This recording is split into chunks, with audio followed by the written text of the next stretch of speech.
So you bought yourself your first pistol. Well, first off, congratulations and welcome to the gun community. I want to make sure you understand the burden that you've also taken on today. There are those individuals outside of our community that don't want you to have pistols, who are fearful of them and don't understand how they operate. And they think that that fear means that you shouldn't have them either. So you need to understand that you now represent our community. And you need to represent our community in a respectful, safely, and an honest way. So what does that mean? You need to make sure that when you operate your pistol, you know how it operates, you know how it functions, and you know all the safety rules. If you don't, as I'll show here, you're going to make the community look bad. You're going to give the opposition the tools they need to strip us of our gun rights. So this video is to go over those basics of gun ownership, those things that all owners need to know and understand. So the things we're going to cover are the gun safety rules. We're going to talk about the different types of pistols. You've likely already bought your own, but it's good to know the different types in case you ever get another one, like single action, double action, and revolvers or striker fired. We're going to talk about pistol calibers and what that means. What are some of the smarter pistol caliber choices? We're going to go over the gun operation basics. I'm going to use some snap caps. We're actually going to run through the actual operation of the slide and the way the bullet travels through the gun, so you have a full understanding of how that works. We'll also talk about how to use laser cartridges as a good training tool. We'll then go over the grip, the proper ways to grip the gun, aiming, how to align those front iron sights or use a red dot. We'll talk about some of the required safety items that you really need to purchase, some at-home and in-range training that you can do. We'll talk about malfunction clearing, which a lot of people are afraid of, but I'm going to give you some basic tricks that are going to make it easy for you. You have a malfunction. Yes, there's some complicated ways to clear it, but there's also some really easy ways. And then finally, we're going to do some self-analysis. Where are you planning to keep your gun? Is that the wisest place? Are you planning to conceal carry? You need to do some inner reflection on how you answer those questions as to where your gun should be placed in your home and how you should carry it, like if it's really smart to carry in a bag or what holster you need. Well, so let's get into those gun safety rules. So we're going to be talking about the 4 gun safety rules. Now, as I said, you have a responsibility to follow these rules. As a community, we all have to work together to follow these rules and enforce these rules so that those outside agencies cannot take those weapons away from us. So the first rule of gun safety means to treat all guns as if they're loaded. For this example, I'm going to be using an airsoft pistol. Now, the reason I'm going to do this is because I'm going to show you some examples of things you're not supposed to do. I would be breaking some cardinal rules of gun safety if I did that with an actual firearm. So this is going to work very well. So an important thing to remember with this rule is the majority of injuries happen when an individual is cleaning their weapon. So they forget that they may have one in the chamber. And we'll go over that when we go through the operation stage. And they may be cleaning the weapon and then pull the trigger as if to clear the gun and then fire an actual round through. So always treat the gun as if it's loaded. Once you have disassembled the gun, then you can start to move the pieces around, and as you realize some pieces are obviously not going to operate now that they're disassembled, but until that point, treat it as if it can operate and fire. Secondly, never let the muzzle cover anything you don't intend to destroy. People have a bad habit of doing this on the range. If you're at the range and you need to clear a malfunction, they may point their gun at the ground or point their gun up in the air. It's even worse. If you don't intend to destroy the ceiling or destroy the floor, don't do that. Take your gun to the side, assess your malfunction, see what's going on, and then go forward. And if you need to, set that gun down and call someone over. Don't aim all willy-nilly. And same when people start to reload, what they'll do is when they go to pick up a magazine or they're doing some sort of drill, they'll then not really pay attention where their muzzle is at, and they'll start flagging over their own arm or flagging over their own hand as they're picking up their magazine or doing something else on the range. Always pay attention to where that gun is at, particularly when you're going to pick something up. Third rule, keep your finger off the trigger until your sights are aligned and you're ready to fire. Now, I'm going to show you with this picture. So you can see here, this individual doesn't know the rules of gun safety. You can tell they have 0 to no training. And I know that because they don't even know the basic gun rules. You should be angry about this because people like this is why your gun will get taken away from you. Understand that. So, finger stays off the trigger until the sights are aligned. So when you come up out of draw, you're gonna come up and finger stays off the trigger. You're gonna come forward, sights are now aligned, now the finger comes on the trigger. Not until then. This is called trigger discipline. Have good trigger discipline. If you see someone who's walking around like this, they don't know what they're doing. Finally, be sure of your target and what's behind it. So, we're gonna get to talking about different types of ammo where this becomes important. Where you may actually want to use hollow point rounds depending on how close you are to your neighbors. Full metal jacket rounds are going to travel straight through a target, straight through a wall, and they're going to continue on. Or hollow point bullets will expand and they will lose the majority of their energy. So you may come into a home defense scenario where you have full metal jacket rounds and a neighbor, and now you can't fire. You cannot shoot because you're not aware of what's behind your target. You don't know how far that bullet's going to travel, and you would not be making a humane shot. You would be risking a lot of other people and breaking all the rules of gun safety and risking your rights and mine by taking that shot. So, now that we've understand the rules of gun safety, let's move on to the next stage. So for this next part, I'm going to show you a couple different types of pistols. And some of this may confuse you a little bit. But first off, we're going to start with my airsoft. This is considered a single action, double action. And you can tell what type it is, usually because it'll have a hammer on the back. Now they call it single action, double action, because when you first pull the trigger with the handle up, it'll be a double action, okay? So the hammer, as I pull it, the hammer will come down, and then as it fires, the hammer will go back up. But it's a little bit tricky because the gun actually would have fired. So let's assume the gun would have fired. Okay, and then the slide would come back forward. So every subsequent shot after the first one, the slide will be down, which causes a significant easier trigger pull in the future. It's usually much shorter. So what's the advantage of a single action, double action?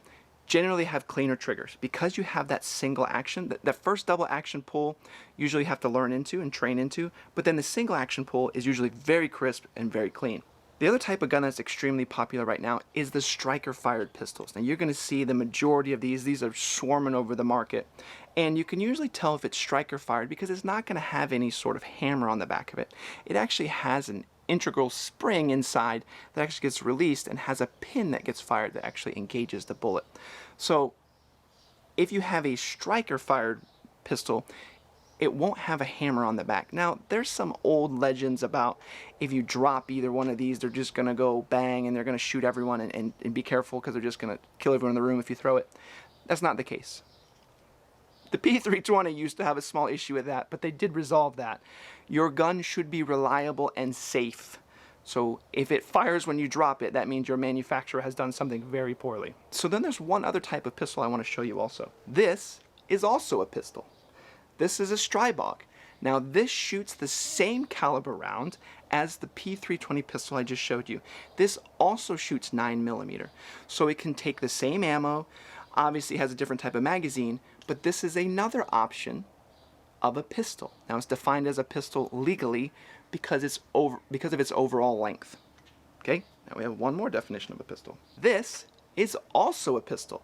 Now I know this starts to look a lot more like a rifle, and this is actually an AR-15 platform, but because of the overall length, it is defined as a pistol. Now there's some legal laws about what you can and can't have because it's defined as a pistol. Pistol braces, and you can't have a vertical forward grip, but all the other pieces you can still have. So this is actually chambered in 300 blackout, a different caliber, and we'll get into those calibers next. So what do I recommend in terms of pistols for home defense? I'm gonna tell you, I highly recommend something like this, a pistol caliber carbine. Why? Why would I tell you you want a pistol caliber carbine? Now we talked about over penetration. We need to know what your target is and what's behind your target. So you want to use a pistol caliber bullet. So a 9mm bullet isn't going to go travel an extra 100 yards after you shoot your target. Additionally, this is in a small compact package. People don't want to admit it, but pistols are difficult to shoot. So here you're able to forget about all the crazy things that may be happening if someone's coming into your home, or if you're in a stressful situation. All those things you have to remember when shooting a pistol, because all you got to do is hold on. Okay, aiming is so much simpler, target acquisition is so much simpler. You're not having to do anything. It's easy to walk through your home with it, to clear your home. That's my vote. If you're going to defend your home, pistol caliber carbine. They're probably about the same price. And you can get it in, you can actually get these in a delayed blowback version, which means the recoil is almost zero. So if you have a spouse, A delayed blowback version would probably be very useful to them, and they can aim it so much easier and control the gun so much easier than a pistol.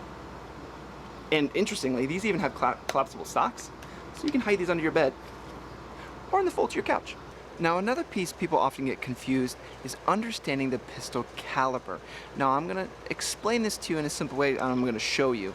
So what I'm going to do is I'm going to show you a pistol. This pistol is a 9mm. It's chambered in 9mm. And this Strybog is also chambered in 9mm.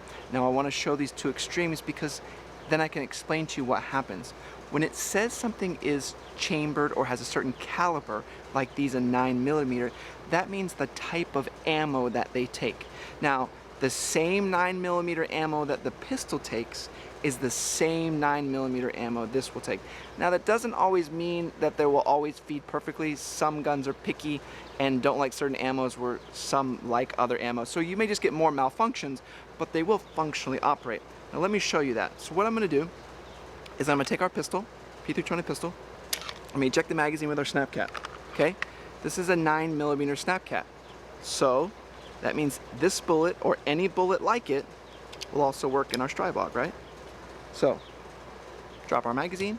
Now we grab our Strybog magazine. Same technique as before. Pass those feed lips. Now we have our snap cap in our Strybog. The same 9mm snap cap that was in our pistol. Okay, so we're going to insert our magazine with our snap cap into the Strybog. Side charging. So when we release the bolt, it sent that bolt into the chamber. Now, if it wouldn't have been the right size, it's not going to go in there, more than likely. Don't shoot the wrong size caliber in your weapon. Know what size caliber ammo your gun takes and only shoot that. Don't put other things in there willy-nilly. As you can see, stripped it off the magazine and then ejected the round. So there's a couple other choices when it comes to your bullets, as we talked about. You can have full metal jacket or you can have defensive ammo. If you're going to be concealed carrying or doing home defense, you need to use defensive rounds. Those rounds will not over penetrate. They'll actually go into the target and lose a lot of their energy as they disintegrate. But you don't want your bullet to travel much further past the target. So you need to be using defensive rounds if you're going to be protecting your home. I'm going to show you some other options for bullets here too on a B-reel so you can see here.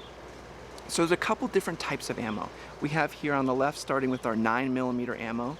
And then we have the 9mm defensive rounds. You can see how the tip is actually designed a little bit differently. So you can tell that that's actually a hollow point round.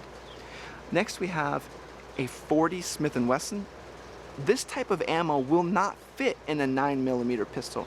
You would need to have a 40mm pistol. It has to be chambered in the correct ammo size. The next is a 300 Blackout. This was the other pistol we showed you. This is the ammo that gun would take. The next is going to be a standard rifle, 223 or 5.56 round, followed by a 6.5 Creedmoor in 308. Then finally we have a 50 Beowulf.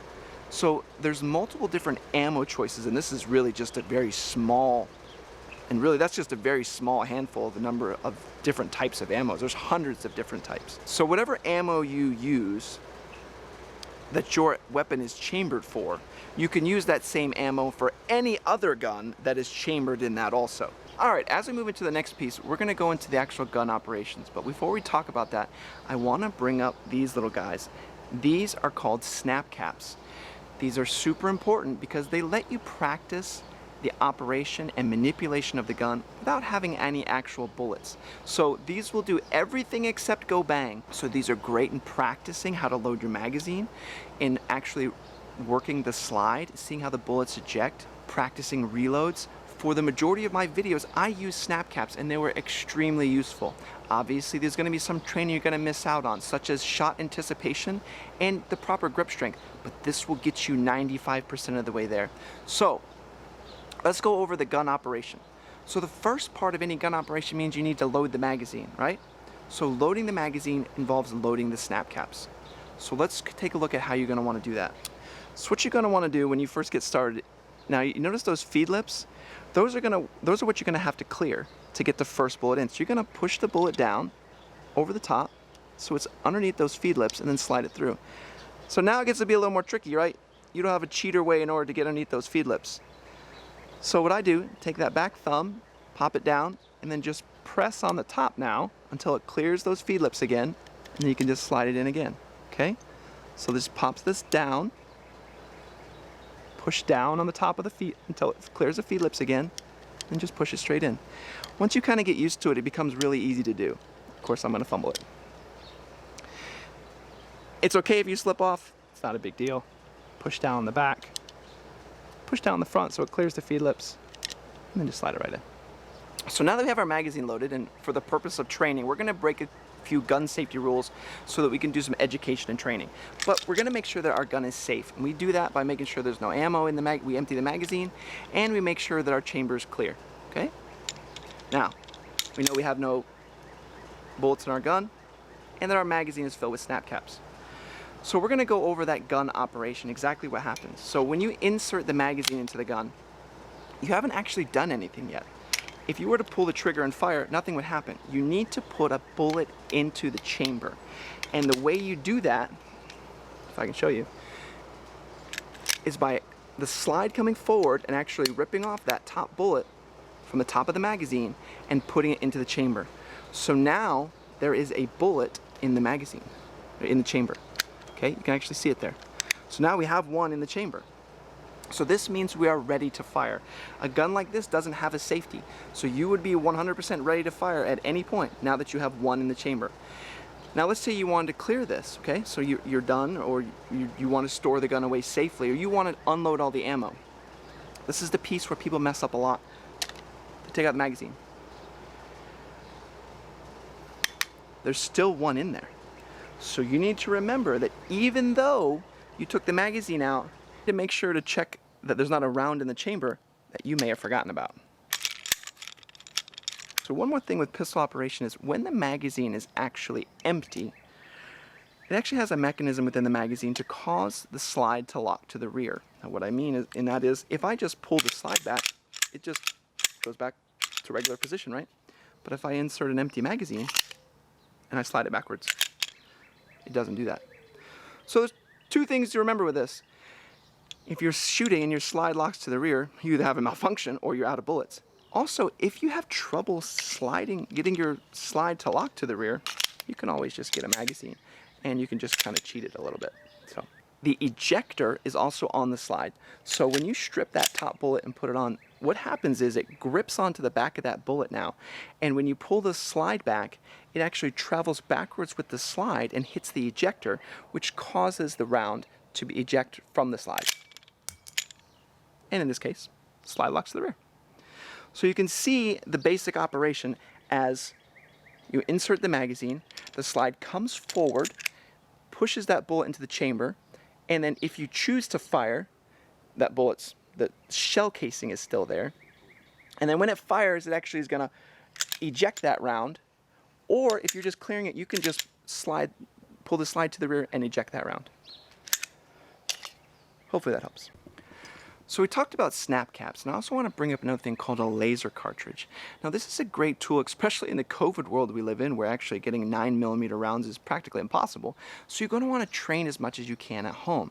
What this laser cartridge does is actually slides into the chamber. Now it won't eject the way that snap cap does, but it's not supposed to. Okay, so it'll slide into the chamber, and whenever the striker is fired, it'll actually emit a small laser that will show where you were hitting on the target. So you may say to yourself, okay, well, why do I need both?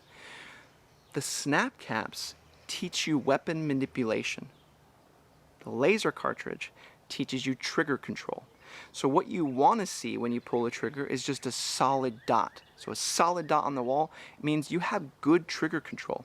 You're pulling the trigger back slowly and controlled, and you're not jerking the trigger or doing anything crazy. If you see a streak, or it's going wildly and you see like a crazy laser, that means your trigger control is not good. So it's a good way for you to train into it. Both these tools used together will get you 99% of the way there. The only piece you're missing is the bang. And you can train to the bang in a weekend. So don't stress about that. The bang is not the scary part. The bad guy is the scary part, right? Okay, for this portion we're going to be talking about grip and sight alignment. So the first one, grip. Okay, anyone can shoot one shot accurately. It doesn't take much. But a poor grip means that your gun will slip out of your hands and you will not have good follow-up shots. One shot accurately, easy. Multiple shots accurately, multiple shots at speed accurately is extremely difficult. So it's all about having the proper grip. First key piece to it, getting high on the tang. The tang is this back piece on the back of the gun. You'll have something similar on whatever pistol you have. You should be so high that there should be a bend in your skin. If your skin isn't folded over to some degree, you're not high enough, I promise you. I can see video where I shoot the gun and I don't get high enough on the tang and I can see my whole wrist breaking. Whereas if I get just a tiny bit higher, and we're talking millimeters, get millimeters higher and suddenly the gun is just cycling. The slide is just actually cycling in my hand and it's not throwing my wrist up in the air. So for the next piece, you have this open spot. Now see how you have this almost perfect gap here? Like something could be put there? You're just gonna wanna take your other hand and fill that gap. See that? Fill that gap. Now, easy. So you just want to fill that gap with this hand. This thumb, the majority of the pressure is not with the thumb. The thumb is just hanging out. The pad of the hand is where all the pressure comes from. So that's why you see a lot of guys who may pop this elbow up because it's actually giving them more leverage onto the gun with the pad of their hand here. Okay? So they're going to pop that up. Now another trick I've also found is this inner thumb, push it forward, okay? So when you go to practice your actual trigger pull, you're likely going to learn fairly quickly that any sort of trigger pull is not going to be very consistent. So what you need is a trigger squeeze. A squeeze is when the thumb comes forward and the finger comes back. So they're happening at the same time. Now it's much harder to do when your back thumb is out here in space to squeeze. There's nothing to squeeze with. So bringing this thumb forward causes the squeeze to be much easier. So now let's get into actual sight alignment. Now, you always hear the term that rifles are more accurate than pistols. That comes from your two planes of aim. The more of a plane, the more distance you have between your two planes of aim, the more accurate you're going to be, because you're actually going to have less deviation between lining those pieces up. So a shorter pistol is going to be less accurate than a rifle. Yet another plug for a pistol caliber carbine, because you're going to have more accuracy, more control, and more accuracy. But let's line these up either way. So you're going to have your front sight post and you're going to have your rear sight post. So your rear sight post is going to have two prongs that are going to be sticking up that you're going to align with that front sight post. And that's how you're going to aim, okay? By lining those up. Now, if I can get the focus to actually match it, what you want to be focused on when you aim like this is not this. This is not what you want to see. You do not want to be focused on the rear sight. You want to be focused on the front sight. You want to keep that front sight post in focus as best as possible. So that's how you align the front sight post. But there's also some tricks to that. That really only works well if you're going to shoot with one eye open. Now you shoot with both eyes open and you may want to actually aim at the target, particularly in a close range encounter. You're not going to have time to look at the target, line the sights, look at the front sight, make sure you're still aligned with target. What you're going to do is you're going to aim at you're going to look at the target. You're going to be focused on the target because you should be focused on the target. You should be focused on the threat. And in that case, you're going to focus on the threat and you're just going to blur all of your sight posts, but just make sure they're aligned. In that case, you will make a clear and accurate shot. You will not make a clear and accurate shot out to 100 yards that way. In that case, you need to focus on the front sight post. But in the majority of encounters, both eyes open, you're going to focus on the threat, focus on the target, and just blur those front sight posts. People are going to disagree, but I don't have time to bounce between all those focal planes in the middle of an emergency. That's just not going to happen. I'm going to shoot. That's what's going to happen. So now for everybody's favorite, required safety items. So you need to get yourself these things. First off, safety glasses.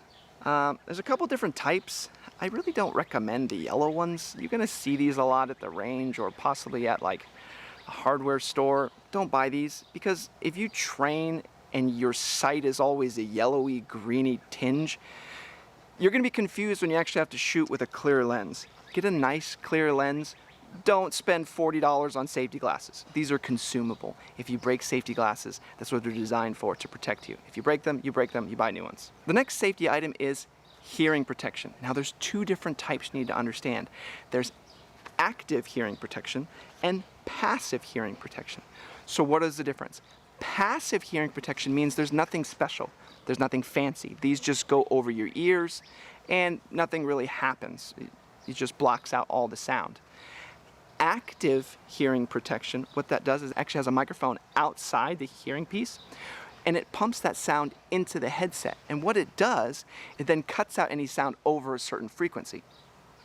So you can still hear people talk at the range, but you don't get any of the loud noises. These are very useful at the range, particularly when you're talking to someone else or you're explaining something. If you're just going by yourself, yeah, you can just use passive. You can find a good set of these for $30 on Amazon, some walkers. I highly recommend them. They're very easy to use. I will say I will still use double hearing protection. So I'll still use some foamies or some Safari Lands inside my ear in order to protect yourself from the noise. Usually these have a noise reduction rating of about 23 to 24, which is not necessarily enough if you're going to do a long shooting range visit. So double up, it'll only protect you more. You won't regret keeping your hearing when you get older. So one of the things I hear all the time is, hey, what should I do for training? I just got my new gun. I got some bullets. I'm gonna go to the range. It's my very first day. I've never shot it before. I'm gonna go to the range. I'm gonna shoot my gun. No. Your range visits should be training validation. So you can do a large amount of training at home. You can do weapon manipulation. You can do weapon safety. You can train all of those items at home. And then what you do, once you become proficient, you say to yourself, let's see just how proficient I've become. Then you go to the range and you test and validate that training. But you don't use the range for your first day of training. If you're just wanting to train yourself for the bang, people are like, I just need to get over that shot anticipation, then get some balloons. Pop some balloons, or hold the gun out and have someone pop some balloons right next to you. You're going to get over it. You can train through it. The range is for training validation. Okay, so for this next part, we're going to talk about malfunction clearing. For some reason, a lot of people are always scared about malfunction clearing. You do need to be careful because you could be working with a live round. But pay attention to what you're doing and pay attention to the malfunction, and they're usually pretty easy to diagnose. So let me set up a few and show you. So here's a fairly common one. You're going to see this. Possibly the shell didn't eject properly. So now what you have is you have a round that is stuck in the slide, and of course it's not going to cycle properly. So what do you do to clear this? Interestingly, it's going to be almost the same every time. So what we're going to do, first step is, we definitely don't want more bullets introduced to the scenario. So let's eject that magazine. That's almost always going to be the first step. Rarely is there a malfunction clearing where ejecting more bullets into the problem is going to be anywhere helpful at all. So, remove our magazine. Next, we're going to pull our slide to the rear. See that? Malfunction cleared. Okay, let's try a different malfunction. So if you can see in this malfunction, the slide has come forward, but the bullet did not seat all the way into the chamber. This is called a failure to feed. Usually this is pretty common if you're using junk or cheap ammo, but it happens. So how do you clear this malfunction? Well, like we said before, the last thing we want to do is inject more bullets into the problem. So what we're going to do is we're going to eject that magazine. Once again, we're going to hold that slide catch, and we're going to pull that slide to the rear. And once again, that bullet comes through. Now, there's a couple different issues that could happen where you could pull the trigger and nothing happens. You pull it back and you check and yep, there is a bolt in the chamber. You need to be particularly cautious of these scenarios. Now, you can see if you may have had a striker, a light strike, and it didn't hit the bullet. Now, you can tell if that actually happens because you can actually look on the back of the bullet here, and you'll see a small impact from the actual striker. So if you see that on the bullet and it's in the chamber, same as before. The last thing you want to do is inject more bullets into the problem. Eject the magazine. Now you want to keep that muzzle downrange at all time, because what could happen is that gunpowder could actually light in a delayed method. So keep that gun pointed downrange and go ahead and let it sit for a moment. Make sure it doesn't fire. You may even want to hold on to it. But if it seems like everything's fine, eject that round. The internet's probably going to tell me that's totally wrong, and that's fine. But be safe, overall be safe. So what do we learn? The majority of all malfunctions can be cleared the same way. I say the majority is probably 95%. Eject the magazine. You don't want more bullets in the problem. Hold the slide release. Bring the slide to the rear. Now you can appropriately see what the problem is. More than likely, that bullet has now ejected from the gun and there's no longer a problem, or the bullet has now fallen out of wherever it was stuck. So now you have a gun that is ready to operate again. Insert your magazine, bring your slide forward, and you're now ready to fire. No issues. So now I have some introspective questions for you. Now that you own your own gun and you understand some of the rules and operation, where are you going to store it? And are you going to use your gun for home defense? If so, understand how you would get to that gun. Think of someone like me coming into your home. I'm going to come very quickly, I'm going to come very aggressively, and you're not going to have much time. So how are you going to be able to get to that gun very quickly? Or is it in a place you can escape to that you can rescue your gun and then use that gun to defend yourself? And there's only one way to know, and that's to practice. So pretend like you have someone coming into your home who is rushing into your home aggressively. Look at it as a realistic scenario. Can you get to your gun? And it's okay if that answer is no. That just means you need to put it in a better place. You need to find a good place for your gun, and a lot of time it's going to be a balance between time and comfort. If you have kids in your home, it's very unlikely you're going to leave a loaded gun sitting anywhere. And also, the number one cause of suicide nowadays is from firearms. So it's often not a good idea to keep a loaded firearm available to anyone. So you're going to have to walk that balance, realizing that your gun may not be available to you even though you have it in case of an intruder. But practice some ways where it may actually be applicable, where you could get to it. Secondly, concealed carry. Do you plan on carrying your gun concealed? Do you know what that means? If you see a threat, as a concealed carry owner, you know what I do when the first thing I see a threat? My first response, run. My first response will always be to run. And then when I can no longer run, when I have to defend myself and others, then I will use my firearm. And never be an intent to wound, never be an intent to just harm. It will be only to save my life. I'm not going to save your property. I'm not going to save a bunch of books. I'm not going to save some corporate goods. Those are not important. I'm going to save lives.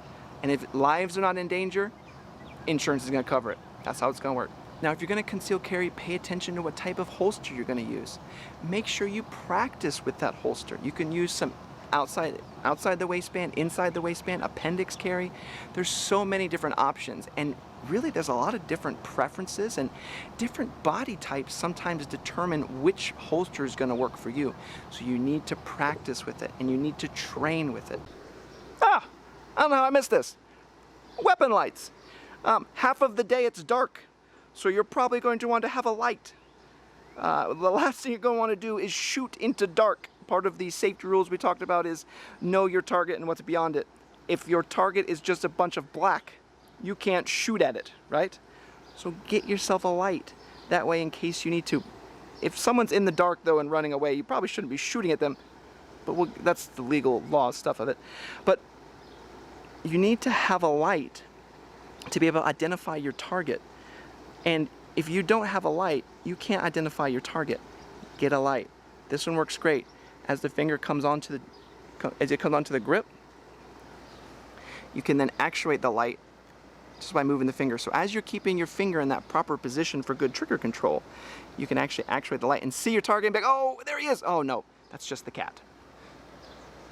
Get a light. So I hope you found this series useful. I hope you learned something. I hope you got some basics out of it if you didn't already. I just wanted to impart some of my knowledge from the community into you and welcome you as a new gun owner. I want you to feel comfortable with your gun. That is the number one thing you need to learn, which is comfort. The more comfortable and confident you are with your firearm, the safer you're going to be, and the more accurate you're going to be, and the more of an aid to our community you're going to be. And also, you're going to be much scarier to an intruder if you actually know what you're doing. So, thanks for watching, and if you have any other questions, put them down below. Worst case, I'll make a second part. Thanks.